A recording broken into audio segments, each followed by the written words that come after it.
Can have Shabbos Young Israel. I hope all are well and stay so.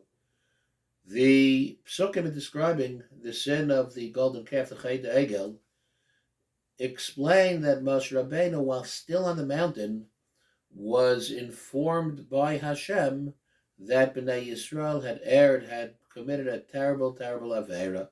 Leich Reid Hashem tells him, bad news, Moshe, I got to go down. The nation that you brought out of Egypt has committed a terrible avera. Soru mehem and aderech, they have deviated from the path of Shetzivisim, Asulahem, Egel, Masecha, etc. They have formed an idol, a golden calf. Vayishtachu, they worshipped it. Vayizvach labra karbanos. Vayamru Eila Elohecha Yisrael Shaluchem Eretz Mitzrayim. As this is the God that took out of Egypt, very, very clear, nothing unclear. With respect to Hashem's description, they formed a graven image, a golden calf. They worshipped that golden calf. They ascribed properties, godly properties, to this golden calf. And yet, when Moshe descends and he approaches the camp, Vahi kasher karav lamachne vayar segel umichalos. Moshe Rabbeinu sees the golden calf. Vayichar af Moshe becomes enraged. Vayashlech miyadav esaluchos vayishaveros tachas ahar, and he smashes the luchos in apparent anger, apparent surprise. I understand. God told him this is what happened. So why are you getting so angry? It's terrible. And Moshe Rabbeinu already davened for them. He knew exactly what had happened. The psukim seemed to indicate that he was surprised. He gets closer and he sees the actual golden calf. He sees and he smashes the luchos. Says the Sforno, there's one word that has to be emphasized.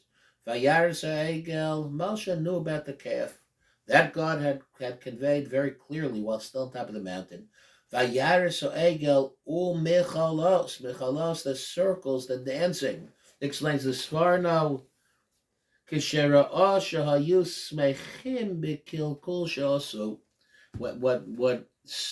Moshe Rabbeinu, and which he couldn't even fathom, that was not part of God's description, was the joy and the exuberance with which they committed the sin. They're doing Avera Mela, they panicked. Even the best of us, we fail. But to enjoy the Avera, and to celebrate the Avera, and to be so excited about the Avera. So that's something that Moshe was shocked to see, and caused him, explains the Sforno, to break the luchos. Al achas kama v'kama, how much more so when a person does a mitzvah. A person can simply go through the motions, put on tefillin, bench licht, let's eat matzah, sit in sukkah, or a person can do that mitzvah with a sense of enthusiasm, with a sense of joy, with excitement. It's not always what we do, it's how we do it. The Shulchan Aruch Chaim begins, the Rabbi begins, by citing the famous pasuk, Shivisi Hashem lenegdi samid. That's to always realize that Hashem we are in the presence of Hashem, to place Hashem in our constant consciousness.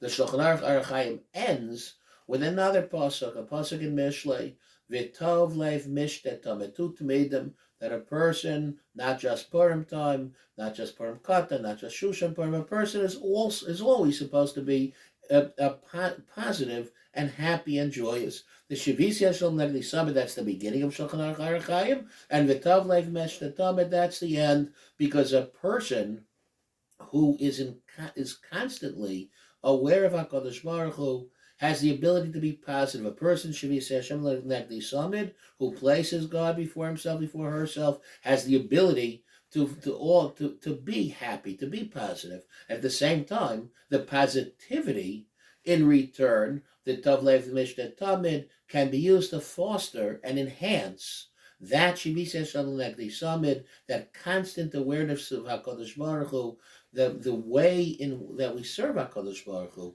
with joy, with gladness, not just Purim time, but Tov Lev Mishnet Tamid, not just to go through the motions, but we learn, unfortunately, from the opposite, from the Chet Egel, the importance that HaKadosh Baruch Hu places on how we perform a mitzvah. Have a great, great Shabbos.